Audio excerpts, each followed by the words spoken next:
Pumasok ito at sinabing naroon siya para magsilbi kaya dalhin umano siya kay Mo. Nang magharap ang mga ito ay binanggit ni Mo ang tungkol sa pangunahing mga unit at mga piling alagad ni Durahan upang hingiin ang tulong ng mga iyon na harapin ang grupo na siyang tumalo sa Big Bad Four. Hindi makapaniwala si Durahan na may tumalo sa Big Bad Four kaya agad nitong sinabi na siya na ang bahala sa grupong iyon at nangakong babalik siya doon dala ang magandang balita. Pagkabalik sa kanyang teritoryo ay agad itong sinalubong ni Lilam at saka pinapwesto ni Durahan ang kanyang mga alagad para sa paglunsad ng kanilang barkong pandigma. Habang isinasagawa yon ay sinabi ni Durahan kay Lilam ang tungkol sa paghingi ni Mo ng tulong kaya sinabi nito na bakit hindi na lang nila tapusin iyon habang hindi pa iyon kumpleto. Pero sinabi ni Durahan na kailangan niya munang mag-ipon ng lakas para sa araw na ganap nilang makontrol ang silangang kontinente. Maya-maya pa ay ipinag-utos na ni Durahan na ipadala sa digmaan ang kanyang mga piling alagad na tinuturing niyang koleksyon upang harapin ang grupo na tumapos sa Big Bad Four. Doon lumabas ang Endbringer mula sa pagkakabalot nito sa yelo. Samantala, sa pagpapatuloy ng paglalakbay ng grupo ay sinabi ng mga ito na kailangan nilang magmadali habang hindi pa nakokompleto ang kapangyarihan ni Mo. Sinabi naman ni Ham na wala silang dapat ipag-alala lalo na at nagawa nga nilang talunin ang Big Bad Four kaya ang kailangan lang nila ay ang maingat at masipag na paghahanap sa Phoenix.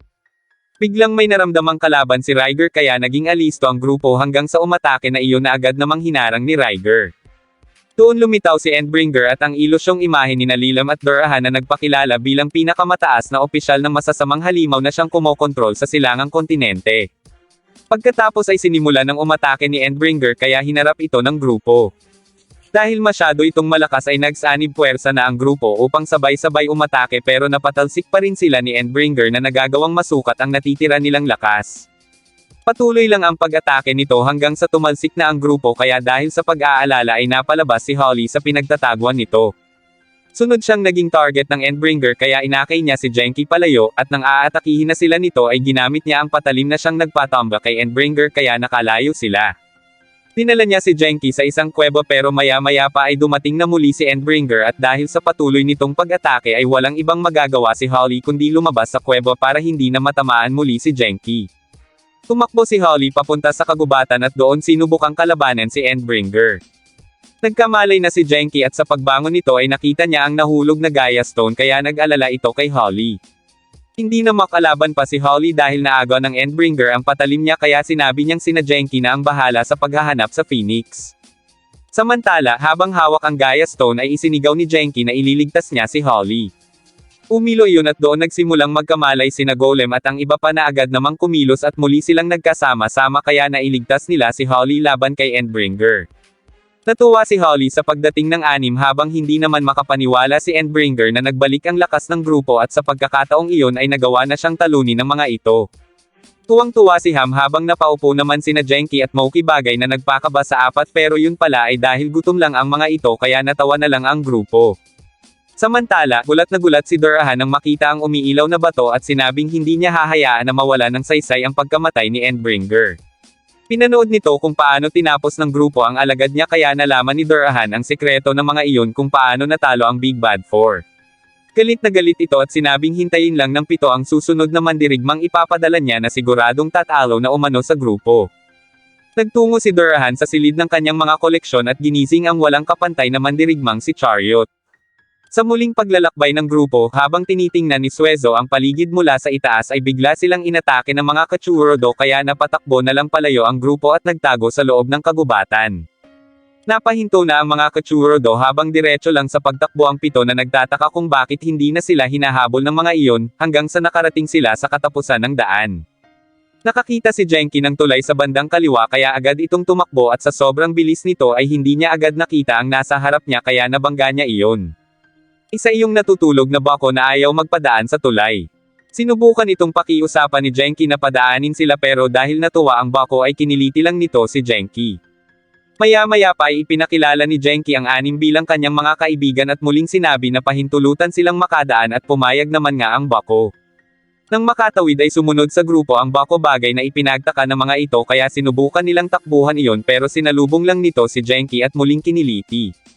Dahil doon ay tinanong ni Genki kung maaari bang isama na lang nila ang bako pero sinabi ni Ham na baka mapahamak lang iyon sa mga laban. Naiisip ni Genki na tama si Ham kaya bumangon na ito at nagpaalam na sa bako. Sumunod pa rin ang Bako kaya sinabi ni Genki na para rin naman yun sa ikabubuti nito kaya huwag na umanong sumunod. Tumigil na nga ang Bako nang biglang may marinig itong yabag sa may tulay. Sina Chariot iyon kasama ang mga Kachurodo na ayaw tumawid sa tulay dahil may hindi kilalang kalaban umano na nakatira doon at ilan na sa mga kasamahan nila ang napatay nito. Hindi ito pinaniwalaan ni Chariot at ipinag-utos na tumawid na at habulin ang grupo. Samantala, nalulungkot si Genki dahil naiisip nito si Bako kaya ipinaalala ni Riger ang layunin nila na mahanap ang Phoenix. Habang nagkukubli ang mga Kachurodo ay may biglang umatake sa mga ito at wala na agad buhay ang mga iyon nang bumagsak sa lupa. Dahil doon ay agad na tumakbo ang grupo at sa harap nila ay 5 Kachurodo naman ang namatay bagay na ipinagtaka ni na Genki. Lumitaw na si Chariot at ang iba pang Kachurodo at doon na nagsimula ang kanilang laban. Inatake ni Chariot si Genki hanggang sa mahulog ito at saka hinabol ng mga Kachurodo. Nakarating si Genki sa isang lugar na may maraming nasawing masasamang halimaw at doon siya inatake ng mga Kachurodo pero iniligtas siya ni Bako. Hinarap nito ang mga Kachurodo hanggang sa matalo na ang mga iyon kaya nalaman ni Genki kung gaano ito kalakas. Bigla silang inatake ni Chariot at nagawa nitong mapuruhan si Bako. Nang mapatingin si Bako kay Chariot ay naalala nito na iyon ang sumalakay noon sa nayo nila at ang pumaslang sa mga tao kaya nagkaharap na sila noon. Dahil sa tindi ng galit ni Bako ay muli niyang hinarap si Chariot at ang mga alagad nito. Kahit pinagtutulungan ay pilit pa rin itong lumaban at tinulungan naman siya ni Genki hanggang sa mapatay niya na si Chariot. Pagkatapos ng laban ay sobrang nanghina na si Bako kaya pumasok ito sa isang sirang bahay at doon nakita ni Genki ang litrato ng pamilya na nag-alaga noon kay Bako. Maya-maya pa ay mas lalo nang nanghina si Bako at saglit nitong naalala ang mga panahong kasama niya ang pamilya niya bago ito tuluyang mawala ng buhay. Dahil doon ay labis ang paghihinagpis ni Genki. Naintindihan na nina Holly kung bakit ganoon na lang ang ginawang pagbabantay at pagprotekta ni Bako sa tulay. Dahil doon ay sinabi ni Holly na kailangan na talaga nilang buhayin muli ang Phoenix para na rin sa kapakanan umano ni Bako sa pagbubuwis niyo ng buhay para protektahan sila. Nagpaalam na si Genki kay Bako at nagpatuloy na sa kanilang paglalakbay. Sunod na ginising ni Durahan ang Metal Gel at para umano mas sumaya ay may gigisangin pa siyang isa. Patuloy sa paglalakbay ang grupo sa ilalim ng napakainit na araw nang bigla nilang marating ang sinaunang pagkasira. Habang sinusuri ang lugar ay may narinig silang pagguho at isang babaeng nagsusumigaw sa paghingi ng tulong kaya pinuntahan nila iyon at tinulungan. Nagpakilala ito bilang Joy at ang kasama nitong ibon na si Colt, sinabi ni Joy na siya ay isang naglalakbay na mananaliksik na nagsisiyasat ng mga sinaunang pagkasira. Ipinakita nito ang halimbawa ng kanyang mga sinasaliksik pero nagulat ito ng kung ano-ano ang gawin ng tatlo, at sinabing huwag hawakan ang mga iyon dahil hindi pa niya nasusuri ang mga iyon. Maya-maya pa ay napatanong si Joy kung anong ginagawa doon ng grupo kaya sinabi ng mga ito ang layunin nilang mahanap ang Phoenix upang mapigilan na ang kasamaan ni Mo. Maging ang tungkol doon ay alam din ni Joy dahil tulad nila ay layunin din pala nito ang mapigilan si Mo. Nagtaka naman ito kung paano yun hinahanap ng grupo kaya ipinakita ni Holly ang Gaia Stone na siyang nagsisilbi nilang compass patungo sa Phoenix. Nang makita ang Gaia Stone ay sinabi ni Joy ang nalalaman niya tungkol dito. Ang batong iyon umano ang bumuo kay Mo bagay na ikinagulat ng mga ito. Dagdag pa ni Joy na ang sinaunang Gaia ang bumuo ng mga halimaw sa pamamagitan ng genetikong pagpapatakbo at naisip din nila kung paano ikulong ang mga ito sa mga disk stone. Pagkatapos ay sumiklab ang digmaan at nagsimulang ipadala sila ni Gaia sa labanan. Sa pamamagitan ng poot ay lumalakas ang mga halimaw ni Gaia. Nagtayo ang mga mamamayan ng isang lungsod sa ilalim ng lupa at ipinagpatuloy ang kanilang mga eksperimento hanggang sa mabuo nila si Mo. Sa sobrang makapangyarihan ni Mo, ito ang nagsisilbing pamaypay sa apoy ng poot na nakapaloob sa puso ng ibang mga halimaw. Ngunit sa huli, ang sarili niyang poot ang lumamon sa kanya at siya ay naging isang demonyo na nakakaramdam lang ng kagalakan sa pamamagitan ng pamimensala. Inatake nito ang lahat kalaban man o kakampi, at ang nakakatawa pa, karamihan ng mamamayan ng Gaia ay pinatay ng halimaw na sila mismo ang gumawa. Pero himalang nakaligtas ang mga scientists sa tulong ng ibang bansa at nagawa nilang mabuo ang Phoenix at Final Gate. Dahil hindi nabanggit noon ni Monolith ay tinanong ni Holly kay Joy kung anong nangyari sa Phoenix at sinabi rin nila na nagkasama na muli ang kaluluwa at katawan ni Mo kaya nagtataka ang mga ito kung ano nang nangyari sa Phoenix at kung saan sila dadalhin ng Gaia Stone. Napakamot na lang sa ulo si Joy at sinabing hindi pa niya alam ang sagot sa mga tanong na iyon bagay na ikinadismaya ng grupo. Isang tanong pa ang naisip ni Genki kung bakit Gaia Stone ang tawag doon sa nayo ni na Holly, ngunit ang patalim ni Holly ang napansin ni Joy at sinabing nakakita na siya ng ganoon sa mga dokumentong natuklasan niya sa lugar na iyon. Ibig sabihin, posibleng mga gaya ng tao sa village ni na Holly. Hindi pa naitutuloy ni Joy ang sasabihin niya ay bigla silang inatake ni Metal Gel kaya agad nila itong hinarap ngunit hindi tumalab dito ang kanilang mga pag-atake. Maya-maya pa ay nakaisip ng paraan si Ham, ang pagyelohin ni Riger ang buong katawan ng Metal Gel at saka ito ipinasuntok ng malakas kay Golem. Humanga si Joy sa mga ito nang bigla namang dumating ang mga Yoreomochi. Sinabi ni Riger na kailangan nilang kalabanan ang mga iyon pero para kay Genki ay hindi niya kaya dahil para na rin niya umanong kinalaban si Moki. Maya-maya pa ay sabay-sabay nang umatake ang mga Yoreomochi habang muli namang nabuo si Metal Gel kaya itinuro ni Joy kung saan sila tatakbo. Isasama niya ang mga ito sa isang gusali na hindi pa niya napapasok pero alam niyang matibay ang pinto yun at hindi umano yun magagawang pasukin ng mga masasamang halimaw. Pilit binuksan ni Golem ang pinto habang unti-unti nang lumalapit sina Metal Gel at bago pa umatake ang mga ito ay napasok na nila iyon. Totoong matibay ang pinto dahil hindi tumatalab doon ang pag-atake ng mga Yoreomochi. Nagpatuloy ang grupo sa pagpasok sa gusali hanggang sa marating nila ang Animoy Pabrika. Napansin ni Holly na umiilaw ang Gaia Stone at nang ilabas niya iyon ay may biglang lumitaw. Ayon kay Joy ay mukhang tumutugon ang mga iyon sa bato at sinabing nabasa niya na ang tungkol doon na may espesyal na enerhiya ang Gaia Stone. Biglang iniangat ng berdeng liwanag si Holly habang sinubukan naman ni Metal Gel na sirain ang pintuan ng gusali. Sinundan ni na Genki si Holly at sinubukang pigilan ang berdeng liwanag hanggang sa higupin na umano ang enerhiya ng bato. Dahil doon ay nagliwanag sa gusali at nang makababa si Holly ay sinabi ni Joy na sigurado siya na ang bato ay nagtataglay ng lakas para sa paglikha ng mga halimaw at pag-iimbak din ng mga ito. Doon nila nalaman na ang lugar na iyon ay isang planta na nagmamanupaktura ng halimaw. Nakarating na doon sina Metal Gel at agad na ipinag-utos sa mga Yoreomochi na atakihin ang grupo. Muling tumakbo ang mga ito at ginamit ang sasakyang nasa loob ng planta para makalayo, hanggang sa makalabas na muli ang mga ito at pagkatapos ay sumabog na ang planta. Sinabi ni Joy na iyon na ang katapusan ng sinaunang lungsod ng Gaia pero dahil naroon pa si Mo, ang Phoenix, at ang Gaia Stone para sa grupo ay iyon pa lang ang simula ng labanan at sila na ang baalang mag-ayos ng mga bagay-bagay. Bago pa tuluyang lumubog ang araw ay nagpaalam na si Joy sa grupo at sinabing ipagpapatuloy niya ang kanyang pagsasaliksik sa mas ligtas na lugar kaya nagpasalamat dito sina Genki. Sa pag-alis ni Joy at Colt ay balik na muli ang grupo sa kanilang paglalakbay. Samantala, galit na galit si Durahan dahil nababawasan na ang kanyang mga koleksyon kaya sinabi ni Lilam na may alam siyang paraan para matalo ang grupo nang hindi na gumagamit ng koleksyon nito. Dahil may tiwala ay pumayag si Durahan sa plano ni Lilam kaya kahit malakas ang ulan ay kumilos ito. Kinabukasan ay agad ding tumila ang ulan kaya naman tinawag na nina Genki ang nakatulala sa tubig na si Riger pero hindi iyon kumikibo kaya nilapitan na nila ito. Sinabi ng mga ito na kailangan nilang maghanap ng makakain at saka palang ito kumilos. Para malaman kung sino ang tatlong maghahanap ng pagkain nila ay idinaan nila iyon sa laro at kung sinong makakuha ng X ay sila ang aalis para maghanap. Una nang nakakuha ng X si Golem na agad namang sinundan ni Suezo at ni Riger. Nagtaka si Suezo kung bakit sunod-sunod silang nakakuha ng X kaya laking gulat ng mga ito nang makita na lahat pala ay X ang inilagay ni Ham.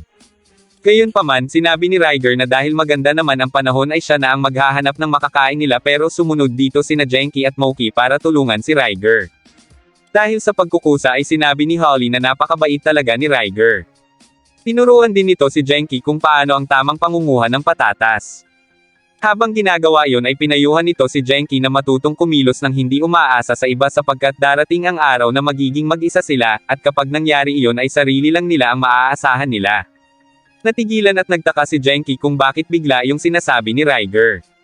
Samantala, habang naghihintay sa tatlo ay inihanda na ni Holly ang paglulutuan nila habang nagmamasid naman si Suezo nang biglang may umatake sa kanilang Jagdhound.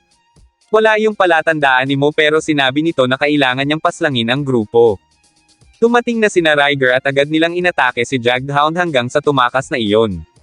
Sinundan iyon ng dalawa upang malaman kung bakit sila inaatake yun gayong hindi naman ito masamang halimaw. Ngunit dahil sa taas ng inakyat ni Jagdhound ay si Riger na lang ang nakapagpatuloy sa paghabol dito hanggang sa makarating ito sa kuweba na kinaroroonan ni Lilam. Ginamit lang pala ni Lilam si Jagdhound kapalit ng buhay ng sanggol pero dahil mag-isa lang ay hindi nito natalo ang grupo kaya hindi pa rin ibinabalik ni Lilam ang sanggol.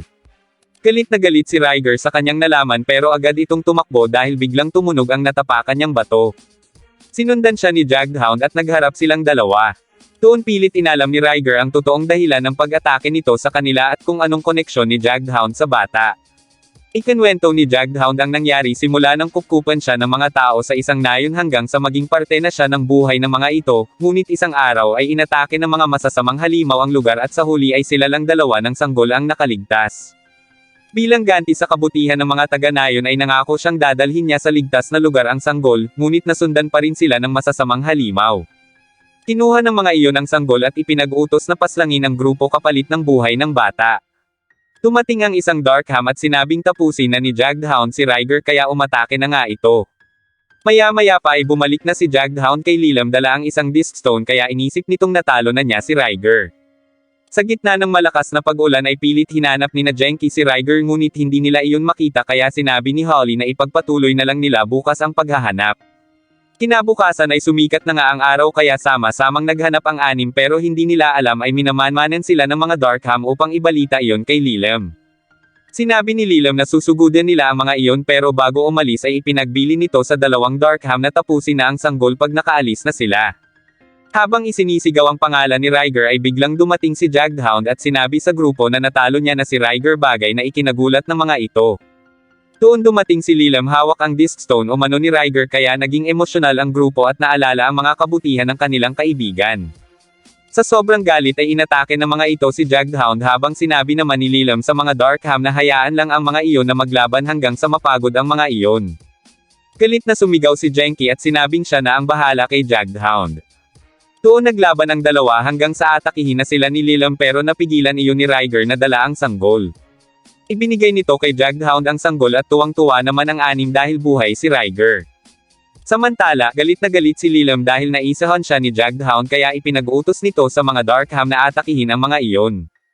Binantayan ni Holly ang sanggol habang hinaharap ng mga ito ang mga Darkham pati na rin si Lilam hanggang sa mapa-atres na nila ang mga iyon.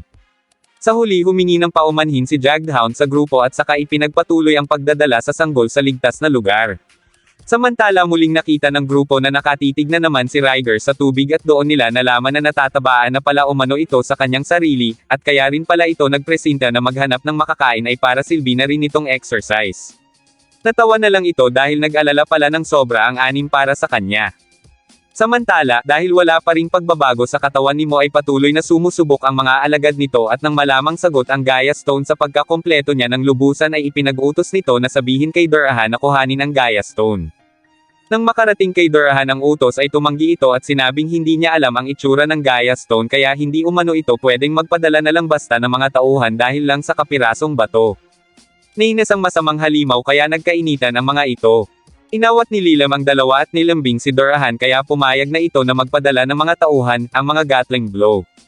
Kasalukuyang inaalam ng grupo ang sunod nilang tatahaking destinasyon gamit ang Gaia Stone at itinuro sila nito pahilaga. Nang paalis na ang mga ito ay biglang umilo ang bato na noon lang nangyari kaya inisip ni Holly na baka senyales iyon na malapit na sila sa Phoenix.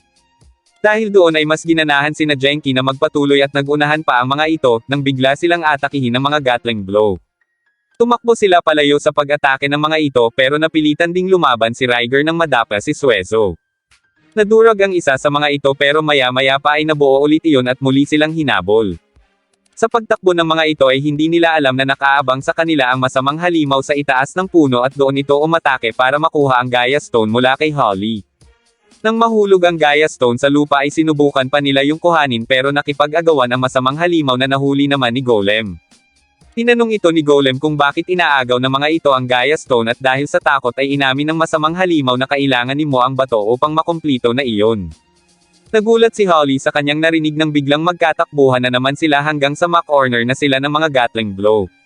Nang tutukan sila ng mga ito ng armas ay sinubukang mag-teleport ni Suezo pero sa lugar na iyon din lang sila bumabalik kaya sumubok pa ulit ito pero sa tubig naman sila dinala ni Suezo bagay na ikinainis ni Genki. Hanggang doon ay nasundan pa rin sila ng mga Gatling Blow pero nakapagtago ang grupo sa likod ng umaagos na tubig mula sa talon. Doon nalaman ng lima kung bakit gusto ng mga iyong makuha ang Gaia Stone kaya sinabi ng mga ito na kailangan nilang protektahan ng mabuti ang bato. Nag-iisip ng paraan ang grupo kung paano sila makakaalis doon nang biglang sabihin ni Ham na may naisip siyang kakaiba at magandang ideya. Habang nagsisermon ang masamang halimaw dahil hindi pa rin nila makita ang grupo ay bigla nitong napansin ang pagtakbo ng mga iyon kaya agad nilang hinabol ang mga ito. Sinadya ng mga itong magpahabol para saka ang mga ito dadaganan ni Golem ng bato pero hindi nagtagumpay ang kanilang plano hanggang sa wala na silang takas sa mga ito. Ngunit laking gulat ng masamang halimaw nang makitang hindi si Holly ang babaeng kasama ng grupo. Si Holly ay kasalukuyang kasama ni Ryger palayo sa mga masasamang halimaw nang bigla ang mga itong atakihin ni Lilam at nagawa nitong makuha ang Gaia Stone. Nagmadali ang dalawa para sundan si Lilam na pumunta sa kinaroroonan ng mga Gatling Blow. Ipinakita nito na hawak niya na ang Gaia Stone at saka kinalaban ang masamang halimaw kaya nagtaka sina Genki kung bakit nag-aaway ang mga iyon. Pinaulanan ng mga Gatling Blow ang masamang halimaw ng bala dahil sa utos ni Lilam pero ginantihan sila nito at sinira ang pinuno kaya hindi na nakagalaw pa ang mga kasamahan nito na nakadepende ang buhay sa kanilang pinuno. Dahil doon ay umalis na lang si Lilam dala ang Gaia Stone. Sinubukan pa itong pigilan ni Genki ngunit hindi ito nagtagumpay. Ngayong wala na sa kanila ang Gaia Stone ay sinabi ni Holly na kailangan nilang magpatuloy patungo sa direksyong itinuro ng Gaia Stone, ang Pahilaga.